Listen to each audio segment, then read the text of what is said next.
Est-ce que tu connais les 10 choses à ne jamais faire après avoir posté une vidéo YouTube? Tu ne trouveras pas ces informations ailleurs. Tu peux chercher sur Google, demander à ChatGPT, ils n'en auront aucune idée. Et c'est parce que ce que tu t'apprêtes à apprendre, ça ne s'apprend qu'avec de l'expérience. Je m'appelle Amaury et je gère un empire de chaînes YouTube sans visage et complètement automatisé qui génère des centaines de millions de vues par an. C'est ce qui m'a permis de quitter mon travail à New York après avoir étudié à l'université Columbia et à Central en France. Dans cette vidéo, je vais te partager les 10 choses à ne jamais faire après avoir publié une vidéo YouTube.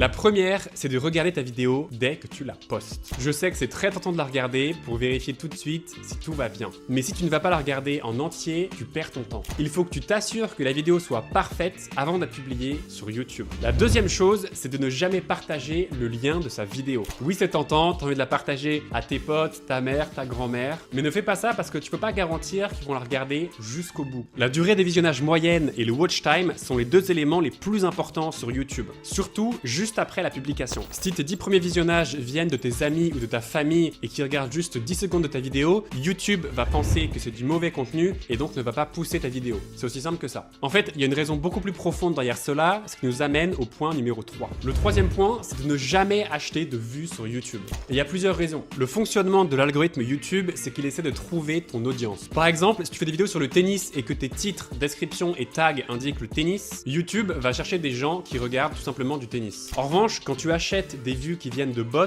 tu ne sais pas ce que regardaient ces comptes avant. Si la majorité de tes vues viennent de comptes dont l'historique de visionnage est aléatoire, par exemple une personne regarde du MMA, l'autre des vidéos sur l'économie, l'autre des vidéos sur l'histoire, et bien l'algorithme va être complètement perdu. En plus, ce seront uniquement des vues externes et pas organiques ou suggérées, et donc tes vidéos n'apparaîtront jamais dans la section à découvrir ou dans les recommandations. Donc la règle, c'est de ne jamais acheter de vues ni d'abonnés. Fais tout de façon 100% organique et sur le long terme, c'est ce qui paie vraiment. Le point numéro 4, c'est de ne pas supprimer une vidéo. Imagine que tu publies une vidéo et au bout de 15 jours, tu as seulement 15 vues. Et tu te dis, merde, je vais la supprimer. Eh bien, ne fais pas ça. 15 vues, c'est toujours mieux que 0 et tu ne sais pas si elle va exploser plus tard dans les mois à venir. J'ai une de mes vidéos qui a 2,5 millions de vues et qui m'a rapporté plus de 6 000 € passivement. Au bout de 2 semaines, elle n'avait que 100 000 vues, bon, ce qui est déjà pas mal, mais c'était juste hypothétique. C'est seulement après 2 semaines qu'elle a véritablement commencé à décoller. Et les 15 premiers jours, elle ne m'avait rapporté que 100 € passivement. Tu imagines si je l'avais supprimée au 16e jour, elle ne m'aurait rapporté que 100 € par rapport à 6 000 € passivement aujourd'hui. Je publie plusieurs vidéos par jour sur mon portefeuille de chaînes et la plupart du temps, celles que je pense qui vont marcher ne marchent pas et celles que je veux supprimer finissent par fonctionner. Donc c'est assez aléatoire, le plus important c'est d'être régulier dans les publications. Le point numéro 5 concerne choisir l'heure de mise en ligne de sa vidéo. Beaucoup pensent que ça compte énormément et franchement j'y crois pas trop, surtout au début.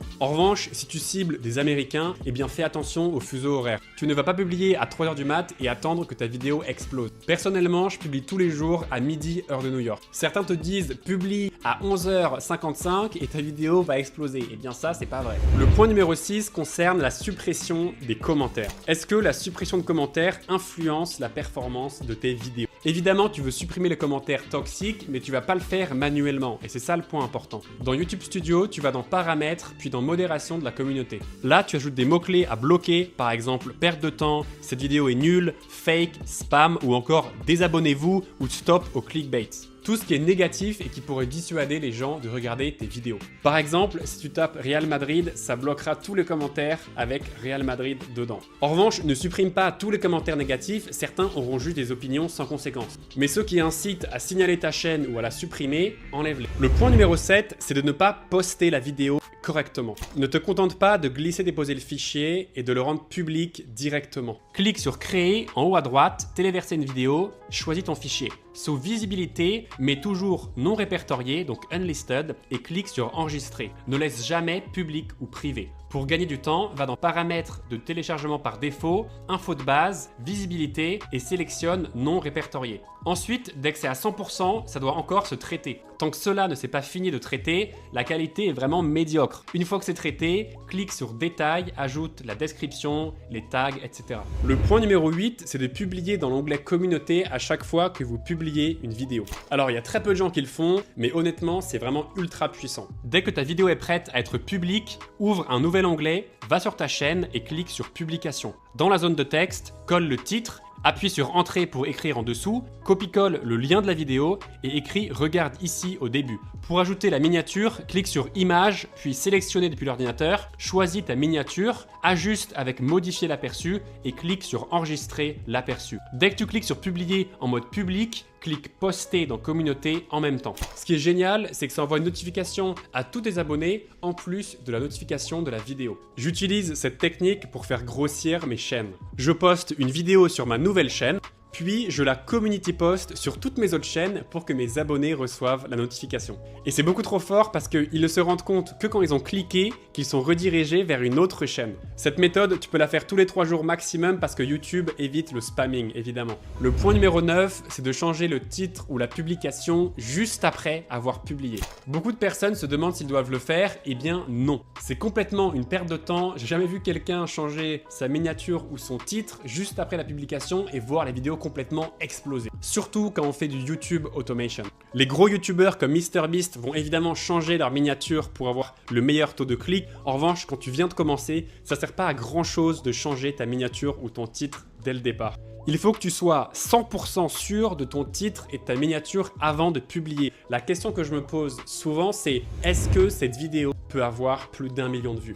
Eh bien, si la réponse à cette question est non, je vais aller retravailler soit la miniature, soit le titre, soit le contenu de la vidéo, donc le script, la voix off et le montage. Avec YouTube Automation, ton job, c'est vraiment d'inciter au clic et donc de reproduire les vidéos de ta compétition, mais en mieux. C'est aussi simple que ça, il n'y a rien besoin d'inventer. Si tu n'es pas 100% sûr que ton titre, ta miniature, ton script, ta voix off ou encore ton montage sont aussi bons que ceux de ta compétition, alors c'est simple, ne publie pas ta vidéo et retravaille-la. La qualité avant la quantité. Le point numéro 10, c'est de devenir obsédé par YouTube Studio. Quand tu postes une vidéo sur YouTube, ne va pas directement sur YouTube Studio pour analyser le taux de clic ou le watch time. Je te conseille d'attendre 3 à 4 jours pour que tu aies plus de données. Si tu dois jeter un œil aux données sur YouTube Studio, je te conseille de regarder exclusivement le taux de clic et la durée de visionnage moyenne. Donc regarder tes données analytiques toutes les 2 heures, ça sert vraiment à rien, tu perds ton temps. Je sais que c'est très tentant de continuer à regarder, mais au départ, après publication, retourne sur YouTube Studio 3 à 4 jours après publication. Le plus important, c'est de chercher à améliorer son taux de clic, donc le CTR, et aussi d'avoir un bon pourcentage de visionnage moyen. Ce sont les 2 métriques les plus importantes sur YouTube. Évidemment, l'algorithme, c'est une IA, donc il va seulement prendre en compte le CTR et l'AVD, donc Average View Duration. Et donc, si ces 2 métriques sont bonnes, il faut que le CTR soit supérieur à 8-9% à peu près et que le pourcentage de visionnage moyen soit supérieur à 40%. Si on a ces 2 métriques-là, vous avez 95% que votre vidéo devienne virale. Voilà, j'ai essayé d'être rapide, mais si tu prends YouTube au sérieux et que tu veux en faire ta carrière, clique sur le lien en description ou dans mon commentaire épinglé pour rejoindre ma communauté. Je vais aller vite parce que je déteste faire de la promo, mais voilà, c'est ma communauté YouTube Automation la plus rapide à croître au monde. Pourquoi? Parce que dans cette communauté, on te coach jusqu'à ce que tu génères 5 000 € par mois passivement avec une chaîne YouTube sans visage et complètement automatisée. On va t'expliquer exactement comment trouver une niche rentable, comment déléguer toute la création de contenu à une équipe pour que tu n'aies aucune vidéo à faire toi-même, comment optimiser tes vidéos et comment construire un empire de chaîne YouTube automatisée et sans visage. Quand tu nous rejoins, tu débloques un tutoriel complet pour créer une chaîne et la scaler à 5 000 € par mois passivement sur 3 à 6 mois. En plus, tu as une liste des meilleures niches du moment. La chose la plus importante en YouTube Automation, c'est de rentrer dans la bonne niche. Une niche avec beaucoup de demandes et peu de compétition, mais aussi une niche où le RPM est très élevé.